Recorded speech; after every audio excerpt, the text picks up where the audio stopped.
الحمدللہ رب العالمین والعاقبۃ للمتقین الصلاۃ والسلام علیک یا رسول اللہ۔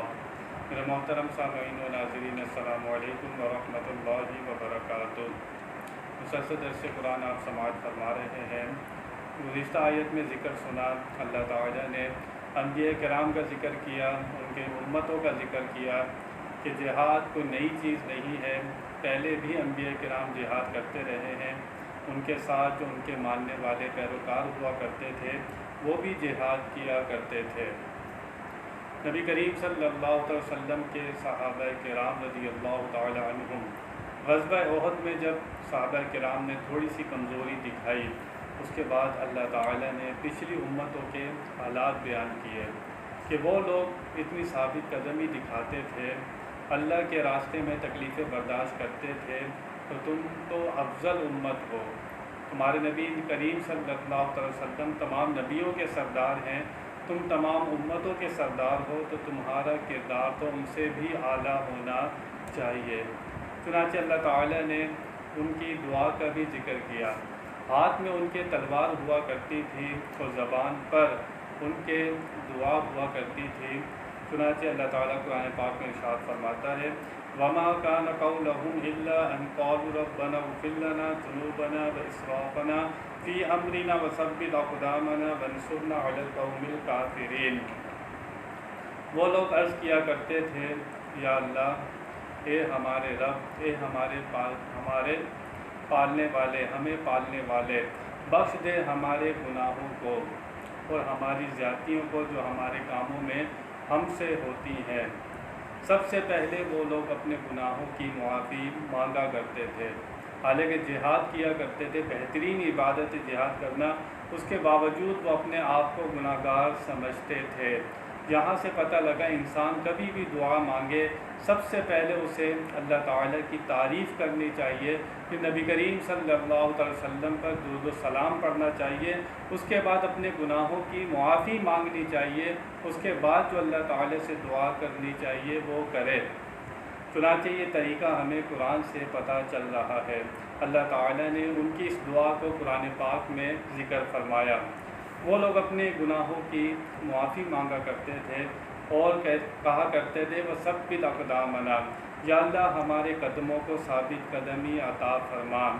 تو یہاں قدموں سے مراد دلی حوصلہ ہے، ہمت ہے، کہ یا اللہ جہاد کے وقت ہمارے حوصلے ہمتیں نہ ٹوٹیں، ہمیں ثابت قدمی عطا فرمانا۔ یہ سب سے بڑی نعمت ہوتی ہے کہ جہاد کے وقت، مصیبتوں تکلیفوں کے وقت بندہ ثابت قدم رہے، زبان سے شکوہ شکایت نہ کرے، اللہ تعالیٰ کی رضا پر راضی رہے، اس کو ثابت قدمی کہا جاتا ہے۔ اور کافر قوم کے مقابلے پر ہماری مدد فرما، اللہ تعالیٰ ان کی مدد بھی فرمایا کرتا تھا، کبھی ڈائریکٹ کبھی فرشتوں کے ذریعے اللہ تعالیٰ مدد فرماتا ہے۔ فَآتَاهُمُ اللَّهُ ثَوَابَ الدُّنْيَا وَحُسْنَ ثَوَابِ الْآخِرَةِ، اللہ تعالیٰ نے انہیں دنیا کا انعام عطا فرمایا اور آخرت کا بہت اچھا ثواب ابھی باقی ہے۔ جب وہ جہاد کیا کرتے تھے، اللہ سے دعا کیا کرتے تھے، اللہ نے انہیں دنیا میں بھی انعام عطا فرمایا اور آخرت کا انعام ابھی باقی ہے۔ یہاں سے پتہ لگا کہ جو لوگ اللہ تعالیٰ کے لیے خالص ہو کر نیکی کرتے ہیں، واللہ یحب المحسنین، اور اللہ تعالیٰ پسند کرتا ہے نیکی کرنے والوں کو۔ اللہ تعالیٰ کا اپنا بیان قرآن میں موجود ہے۔ وہ نیکوکاروں کو جو نیکی خالص اللہ کے لیے کرتے ہیں، دکھاوے اور ریاکاری کے لیے نہیں کرتے، ان کے عمل چھپے ہوئے ہوتے ہیں، وہ صرف اللہ کے لیے نیکی کرتے ہیں، تو اللہ ایسے نیکوکاروں کو پسند فرماتا ہے۔ یہاں سے پتہ لگا جو بندہ اللہ کے لیے نیکی کرتا ہے، اس کی دنیا بھی اچھی ہو جاتی ہے، آخرت بھی اس کی اچھی ہو جاتی ہے۔ دنیا کا انعام کیا ہے؟ ان کو فتح ملتی ہے، ملک پر قبضہ ملتا ہے، اللہ تعالیٰ ان کی شہرت کرتا ہے، لوگوں کے دلوں میں ان کی محبت پیدا ہو جاتی ہے۔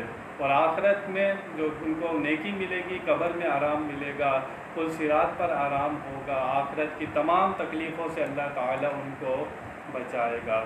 یہ دعا قرآن پاک میں موجود ہے، ہمیں بھی یہ دعا کرنی چاہیے، کیونکہ یہ دعا مقبول دعا ہے۔ اللہ تعالیٰ نے اس دعا کو قبول فرمایا ہے۔ ربنا اغفر لنا ذنوبنا واسرافنا فی امرنا وثبت اقدامنا وانصرنا علی القوم الکافرین۔ یہ دعا بندے کو مانگتے رہنا چاہیے۔ دعا میں سب سے پہلے اللہ کی تعریف، حضور اکرم صلی اللہ علیہ وسلم پر درود و سلام، پھر اپنے گناہوں کی معافی مانگنا۔ دیکھیں وہ لوگ اپنے گناہوں کی معافی مانگا کرتے تھے، وہ اپنے آپ کو گناہ گار کہہ رہے تھے، لیکن اللہ فرما رہا ہے، اللہ پسند کرتا ہے نیکوکار، انہیں نیکوکار کا خطاب مل رہا ہے۔ تو اللہ نے پہلے فرمایا تھا کہ وہ اللہ والے تھے جو جہاد کیا کرتے تھے، اللہ والے ہونے کے باوجود وہ اپنے آپ کو گناہ گار سمجھتے تھے۔ تو بندہ اپنے آپ کو ہمیشہ گناہ گار ہی سمجھتا رہے تو اس کے لیے اسی میں خیر ہے۔ جب بندہ اپنے آپ کو بہت اچھا اور گناہوں سے پاک صاف سمجھتا ہے تو پھر اس کے لیے خیر نہیں ہوتی۔ اللہ تعالیٰ سے دعا ہے کہ وہ ہمارے گناہوں کو معاف فرمائے۔ بیان میں کوئی غلطی ہوئی اللہ کی بارگاہ میں توبہ کرتا ہوں۔ آخر دعوانا ان الحمد للہ رب العالمین۔